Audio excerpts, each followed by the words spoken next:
मैं मानस Mishra, the news ocean का managing director, आपके लिए एक ऐसी पत्रिका पहली बार आई है जो सिर्फ सच दिखाएगी। कृषि कानूनों पर मचा है घमासान, हो रही हैं मनगढ़ंत बातें। मैं अंकित मिश्रा, पढ़िए मेरा आर्टिकल इस मैगजीन में फैक्ट के साथ। यूपीएससी के एस्पायरेंट समझे हर मुद्दों को गहराई में जाकर के। इस नए लेख में आपको मिलेगा नए संसद भवन के निर्माण से संबंधित सारी जानकारी। मैं विशाल यादव, अब तक आप लोगों ने हमें टीवी पे देखा, लेकिन अब हमारे लेख आपको दिखेंगे इस मैगजीन में। मैं Ranjit Prasad, reporter the news ocean. हम आपको दिखाएंगे किसान आंदोलन के बीच में जिहादी कांड। सब्सक्राइब करें द न्यूज ओशियन, खबरों का समंदर। Hello students, welcome to only UPSC. मैं हूं अमरीश शुक्ला। बजट आ गया है और आप सबको पता है, उसकी बहुत सारी हाइलाइट्स आपको मिल गए होंगे, लेकिन स्टूडेंट पॉइंट ऑफ व्यू से किस तरीके से उसे पढ़ना है वो मैं आज आपको बताऊंगा। ये पूरा बजट मेरे पास है, वित्त मंत्री का पूरा स्पीच मेरे पास है, जिसमें उन्होंने लगभग सारी चीज़ें क्लियर कर दी हैं। देखिए, बजट में होता क्या है कि कई सारी चीज़ें एक साथ में आती हैं, डेटा अलग से आता है, लेकिन जो स्पीच होता है वित्त मंत्री का, उसमें सारी चीज़ें लगभग कवर कर ली जाती हैं। तो इसीलिए हम स्पीच कवर करेंगे इसमें और पूरी बात निकाल लेंगे। हालांकि ये पीडीएफ बहुत बड़ा है, करीब 90-91 पेज का होगा। तो इस पीडीएफ को अगर आप पढ़ना चाहते हैं तो आप लाइक कीजिए, शेयर कीजिए, और मैं आपको पीडीएफ ये दे दूंगा। डिस्क्रिप्शन बॉक्स में आपको पीडीएफ मिल जाएगा, ठीक है, एकदम फ्री में, कोई पैसा नहीं लगेगा। लेकिन इसका जो पढ़ने का तरीका है वो ये है कि हम हाईलाइट को समझेंगे जो आपके काम के लिए हैं। बाकी इसमें बहुत सारी चीज़ें लिखी हैं जो आपको अभी तुरंत जानने की ज़रूरत नहीं है। हालांकि अगर आपके पास टाइम है तो आप पढ़ लीजिए, अच्छी बात है, कोई गलत बात थोड़ी है। आप यहाँ चलिए क्लास शुरू करके देखते हैं। इसमें बजट 2021-22, निर्मला सीतारमण वित्त मंत्री का भाषण, यानी कि इसी में हम पूरी बात कवर कर लेंगे। जिस तरीके से उन्होंने भाषण दिया है, पूरी विशेष सूची है कि किस तरीके से उन्होंने अपनी बातों को रखा है और उसमें मुद्दे क्या क्या हैं, उनकी एक विशेष सूची है, ठीक है। भाग का और भाग खा में बटा हुआ है, ठीक है। चलिए शुरू करते हैं। और शुरुआत में निर्मला सीतारमण ने या मोदी जी ने भी अपने भाषण में कहा कि कोरोना को लेकर के सरकार ने काफ़ी कुछ कहा कि कोरोना की वजह से, एक तरीके से सरकार ये समझाने की कोशिश कर रही थी कि कोरोना की वजह से समस्याएं ज़्यादा हुई, इसलिए आर्थिक कमजोरी आई है। तो इसे कह सकते हैं कि वो अपने बात को रखने से पहले ये कह रहे थे कि देखिए, हमारी कोई गलती नहीं है, ये चूँकि वैश्विक महामारी थी, इसलिए अर्थव्यवस्था में जो है गिरावट दर्ज की गई है। तो शुरुआत उन्होंने यहीं से किया कोरोना आपदा को लेकर के, और साथ ही साथ उन्होंने मोदी सरकार के उन सारी योजनाओं को बताया, जिसमें प्रधानमंत्री गरीब कल्याण योजना, जिसमें उन्होंने रसोई गैस और अनाज बांटे मुफ्त में, या आत्मनिर्भर भारत पैकेज की जिक्र की उन्होंने शुरुआत में जब भूमिका रखी, ठीक है। और यही सारी बातें शुरुआत में करती हैं, ठीक है। ये देखिए, जैसे कि मैं बता रहा हूँ आपको, 800 मिलियन लोगों के लिए मुफ्त खाद्यान्न, 80 मिलियन परिवारों के लिए कई महीनों के लिए मुफ्त कुकिंग गैस, यानी कि जो गैस सिलेंडर आपको फ्री में मिल रहा था। 400 मिलियन से अधिक किसानों, महिलाओं, वृद्धजनों, गरीबों और जरूरतमंदों के लिए नगद राशि मुहैया कराई गई। तो ये सारी, मतलब ये आप बता रही हैं कि ये जो है लॉकडाउन के पीरियड में जब पूरा दुनिया महामारी से गुजर रहा था और हमारा देश साथ ही साथ गुजर रहा था, तो उस वक्त मोदी सरकार ने क्या किया उनके लिए, ठीक है। चलिए अब आगे बात करते हैं। ये जो भूमिका है वो इसी के इर्द गिर्द घूमती है। आप इसको पीडीएफ में अगर चाहेंगे तो पूरा पढ़ लेंगे, ठीक है। यहाँ पर उन्होंने ये भी मेंशन किया कि लोक कल्याण के लिए सांसदों ने अपने वेतन दान किए, विधानसभा के विधायकों ने अपने वेतन दान किए, ठीक है। इन सब का भी इन्होंने जिक्र किया। आत्मनिर्भर भारत, जिसका जिक्र बहुत ज़्यादा कर रही मोदी सरकार, आत्मनिर्भर भारत को एकदम अच्छे से अगर आपको पढ़ना है तो नीचे कमेंट कीजिए, उस पर मैं एक अलग से वीडियो बना करके समझा दूंगा। आने वाले कुछ दिनों में आत्मनिर्भर भारत बहुत चर्चा का केंद्र बनने वाला है। तो यूपीएससी में या वनडे एग्जाम में सारी परीक्षाओं में इससे क्वेश्चन आने की संभावना अपार है, ठीक है। तो इससे पक्का सवाल आएंगे। आत्मनिर्भर भारत को आपको अच्छे से जानना होगा, ठीक है। चलिए, इनकी भूमिका को हमने समझ लिया। अब आगे बात करते हैं, जब ये बजट को पढ़ना शुरू कर देती हैं और बजट में चीज़ें क्या हैं, वो कैसे निकलती हैं, ये हम समझेंगे, ठीक है। अभी शुरुआत में वही सारी चीज़ें हैं। धन्यवाद कर रहे हैं प्रधानमंत्री जी का कि उन्होंने अच्छे अच्छे काम किए और एक पैंडेमिक की स्थिति में देश को किस तरीके से चलाया, उस पर धन्यवाद दे रही हैं। फिर ये रविन्द्रनाथ ठाकुर के एक कोटेशन से ही अपनी बात को शुरू करती हैं। कोटेशन यह है, विश्वास वह चिड़िया है जो प्रकाश की अनुभूति करती है और तब गाती है जब भोर में अंधेरा बना रहता है। यानी कि ये कहीं ना कहीं कॉन्फिडेंस देने वाला चीज़ है कि आप अंधेरे में किस प्रकार उजाले की उम्मीद करते हैं और पॉजिटिव रहते हैं। कुल मिलाकर के कहना ये है कि हमारा जो अर्थव्यवस्था है वो आर्थिक मंदी से गुजरा, फिर भी हम उसके लिए अच्छा करेंगे, बेहतर करेंगे, लगे हुए हैं और काम करते रहेंगे। तो कुल मिलाकर के लबोलबाब बात का यही है, ठीक है। चलिए, इस भावना से ये मतलब कहीं ना कहीं सरकार को और देश को मोटिवेट करने की कोशिश कर रही हैं। यहाँ पर एक अच्छी चीज़ मेंशन की उन्होंने, और थोड़ा मुझे अच्छा लगा क्योंकि मैं व्यक्तिगत तौर पर क्रिकेट का फ़ैन हूँ। इन्होंने जिक्र किया कि जिस तरीके से भारत की कम अनुभवी टीम ऑस्ट्रेलिया में जाती है और ऑस्ट्रेलिया को बुरी तरीके से हरा करके उसी के भूमि में वापस आती है, तो हम भी कर सकते हैं। ये हो सकता है कि परिस्थितियाँ विषम हैं, लेकिन हम उसे बेहतर कर सकते हैं। इसका जिक्र उन्होंने इसीलिए किया। देखिए, यहाँ पर जो उनकी भूमिका है शुरुआत में, वो कहीं ना कहीं इन परिस्थितियों से उबरने के लिए और मोटिवेशन को बढ़ाने के लिए है, ठीक है। चलिए, अब बात करते हैं जहाँ से बजट इनका शुरू होता है, पढ़ना जब बजट शुरू करती हैं। और कुछ एक चीज़ें जो और हैं इसमें मैं देख लेता हूँ, उसके बाद मैं आपको बता दूंगा। देखिए, मेरा उद्देश्य ये है कि जब 1 फरवरी को बजट पेश किया गया तो उसे कैसे आपको आसानी से समझा दिया जाए, ताकि आप जान पाएँ कि बजट होता क्या है, कैसे पेश होता है। इसीलिए मैं उनकी पूरी स्पीच पर ही डिस्कशन कर रहा हूँ, ठीक है।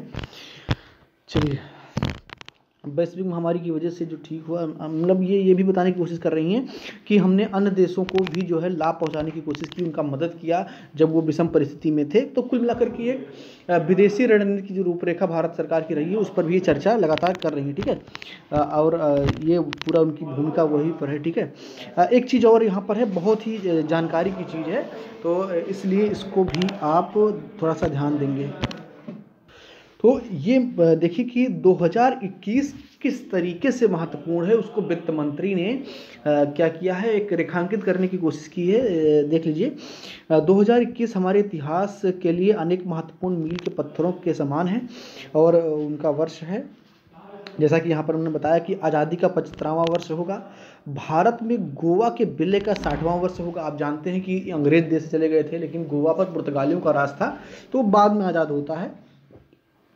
तो उसका उन्होंने जिक्र किया कि उसका 60वां वर्ष है जब गोवा का विलय भारत में होता है। 1971 में भारत पाकिस्तान युद्ध का ये 50वां वर्ष है, क्योंकि 1971 में युद्ध हुआ और हम 2021 में बात कर रहे हैं, तो 50 वर्ष हो गए।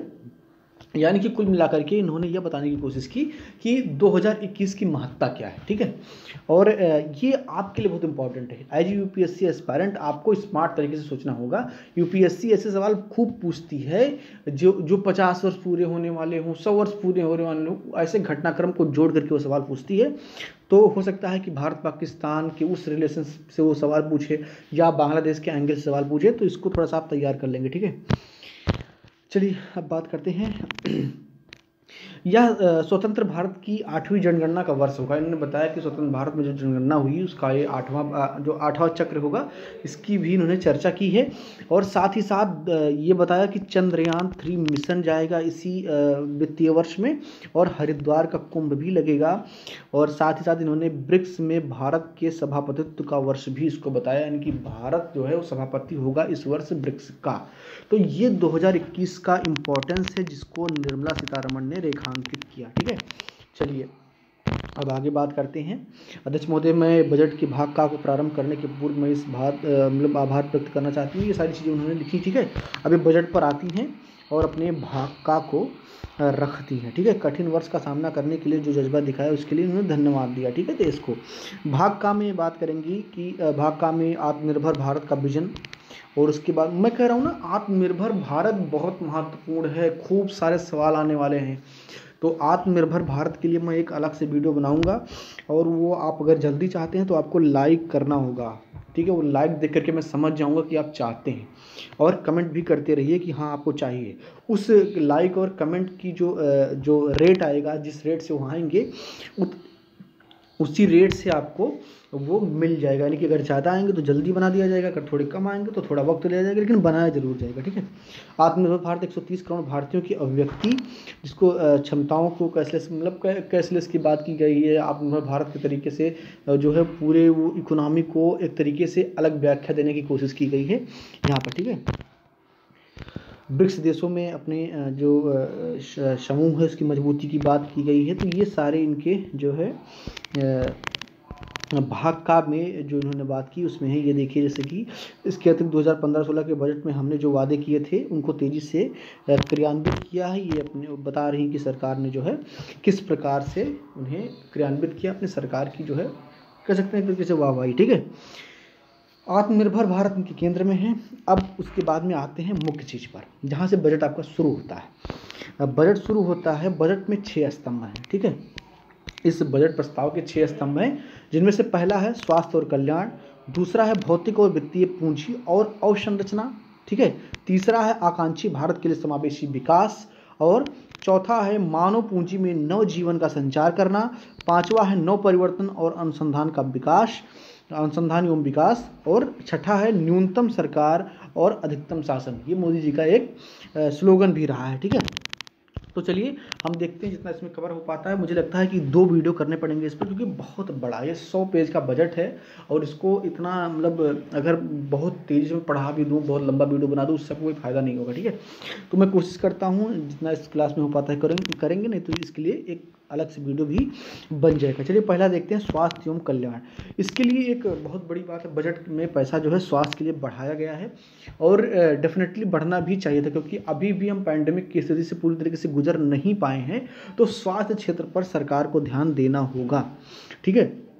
तो इसके लिए इन्होंने ध्यान भी दिया है और पैकेज को भी बढ़ाया है। पहले जो इससे पहले का जो पैकेज था वो 94,000 करोड़ का था स्वास्थ्य को लेकर के, लेकिन उसको बढ़ा करके 2,38,000 कर दिया गया है, 2,38,000 समथिंग कर दिया गया है। अभी आगे आपको एग्जैक्ट डेटा मिल जाएगा, ठीक है। तो एक बेहतरीन काम किया गया है इसमें, ठीक है। थोड़ा सा पढ़ देते हैं इसको कि उन्होंने कहा क्या इस पर। प्रारंभ में मैं यह कहना चाहूँगा कि इस बजट में स्वास्थ्य अवसंरचना पर विशेष पर निवेश पर्याप्त रूप से बढ़ा दिया गया है। प्रगामी रूप से संस्थाएं जैसे कि अधिक समायोजित कर पाएंगी, वैसे वैसे हम अधिक इसमें इन्होंने देने की बात की है। अगर ज़रूरत पड़ी तो और अधिक बजट दिए जाएंगे, ठीक है। हमने अपने स्वास्थ्य के प्रति समग्र दृष्टिकोण अपनाते हुए हमने 3 क्षेत्रों को सुदृढ़ करने पर ध्यान केंद्रित किया है: निवारक, उपचारात्मक, सुधारात्मक और कल्याण। यानी कि ये स्तंभ हैं स्वास्थ्य में जो उनको काम करना है, उस पर इन्होंने अलग अलग स्तंभ बनाए हैं। तो ये स्तंभ है, ठीक है। अब स्वास्थ्य प्रणालियों की बात की जाए तो एक नई केंद्रीय प्रायोजित योजना, ठीक है, एक नई केंद्रीय प्रायोजित योजना की बात की गई। बहुत इंपॉर्टेंट है करंट के पॉइंट ऑफ व्यू से, इसलिए मैं कह रहा हूँ ना, बात में खजाना निकलेगा, ठीक है। जो है जब आप लगातार किसी चीज़ पर मेहनत करते हैं और ज़्यादा व्याख्या करते हैं तो वहाँ से खजाना निकलता है। तो यहाँ पर एक खजाना आपको मिल गया है, करंट के लिए इम्पोर्टेंट है। एक नई केंद्र प्रायोजित योजना की घोषणा की गई है कि लाई जाएगी, और जो है पीएम आत्मनिर्भर स्वस्थ भारत योजना होगा, और ये 64,180 करोड़ रुपए के परिव्यय के साथ 6 वर्ष के लिए लॉन्च किया गया। कितने वर्ष के लिए? 6 वर्ष के लिए। की पॉइंट आप इसको नोट करेंगे कि ये योजना क्या होगी? केंद्र प्रायोजित होगी, यानी कि इसमें राज्यों की भागीदारी नहीं होगी, ठीक है। दूसरा इसमें समझने वाली चीज़ है कि कितना पैसा दिया गया है, 64,180 करोड़ रुपए, और ये कितने वर्ष के लिए होगा? ये 6 वर्ष के लिए होगा, ठीक है। यही बेसिक चीज़ है जो आपको ध्यान रखना होता है, ठीक ना। तो ये एक योजना लॉन्च करने की बात की गई है, किसमें? स्वास्थ्य क्षेत्र में, ठीक। बाकी जो ये योजना होगी ये राष्ट्रीय स्वास्थ्य मिशन के अतिरिक्त होगी, यानी कि उसमें मर्ज नहीं किया जा रहा है, उसके अलावा एक अलग से योजना चलाने की बात की गई है, ठीक है।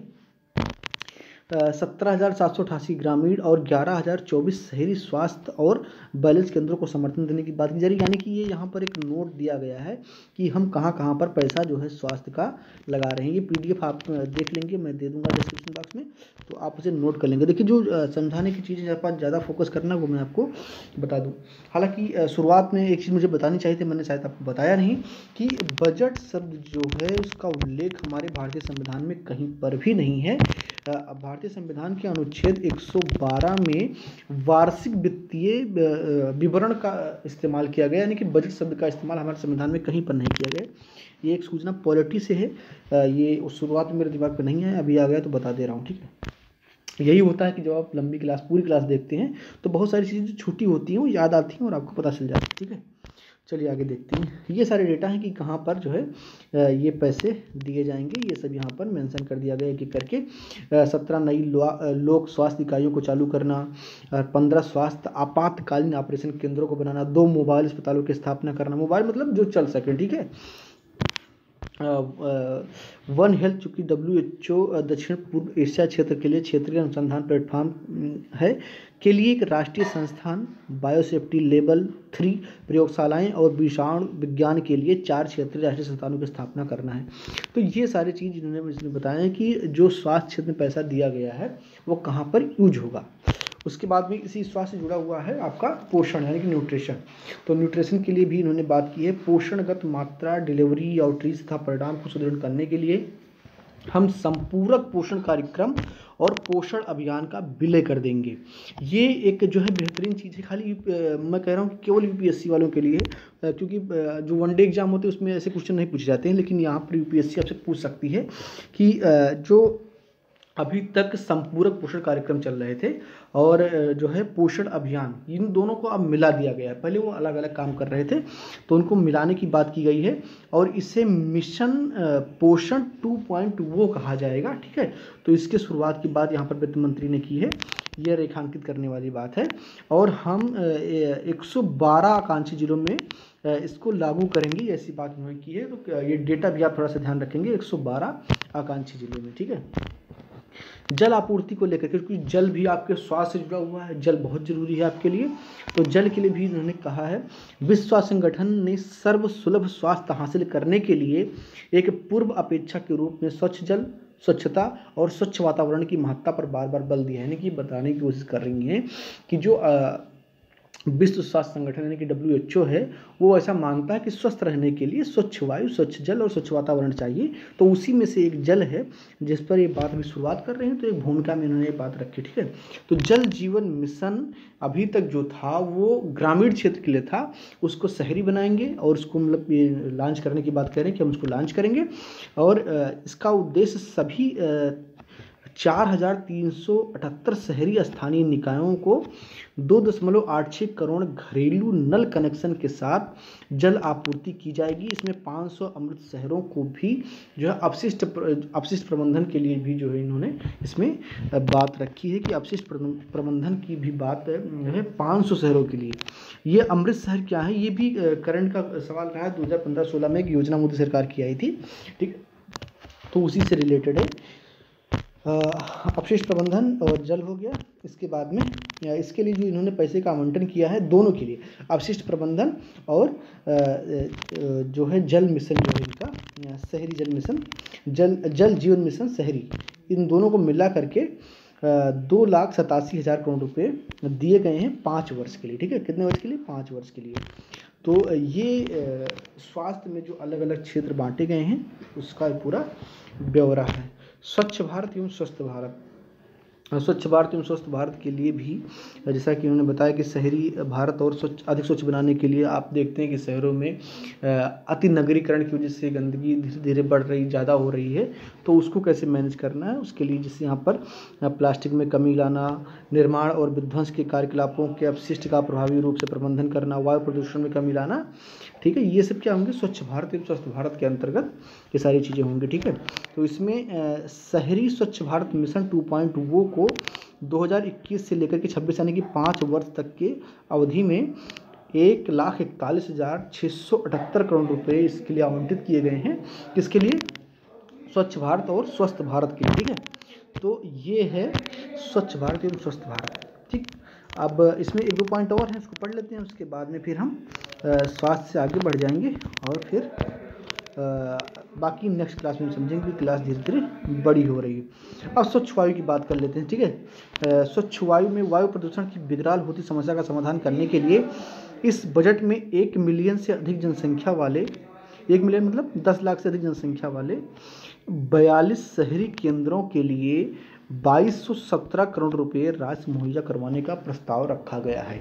ठीक है, तो इसमें बात क्या है कि वायु प्रदूषण को कंट्रोल करने के लिए इन्होंने 42 शहरों में, कौन से शहर जिनकी जनसंख्या 1 मिलियन से ऊपर होगी, ठीक है, 1 मिलियन से अधिक यानी कि 10 लाख से ऊपर होगी, तो उनके लिए 2217 करोड़ रुपए किसके लिए? वायु प्रदूषण के लिए। ठीक है, ये भी स्वास्थ्य से जुड़ा हुआ है।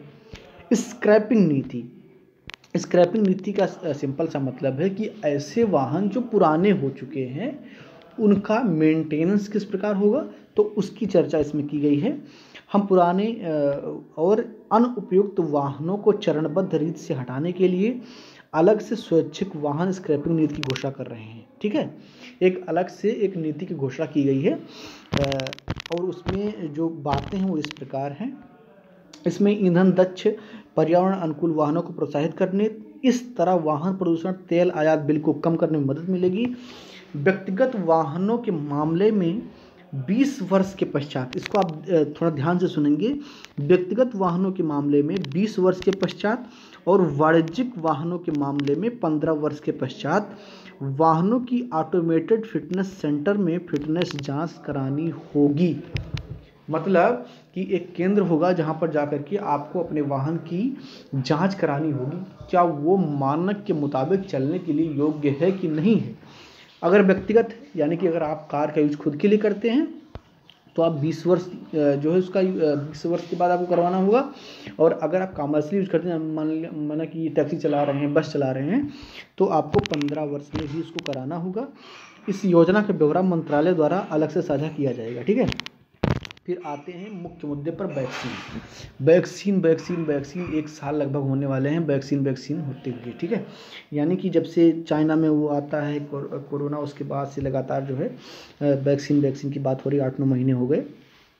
तो वैक्सीन को लेकर के भी इस बजट में काफ़ी कुछ है, इसको देख लेते हैं। न्यूमोकोल वैक्सीन एक भारत निर्मित उत्पाद है, वर्तमान में केवल 5 राज्यों तक ही सीमित है। इसको पूरे देश में लागू किया जाएगा।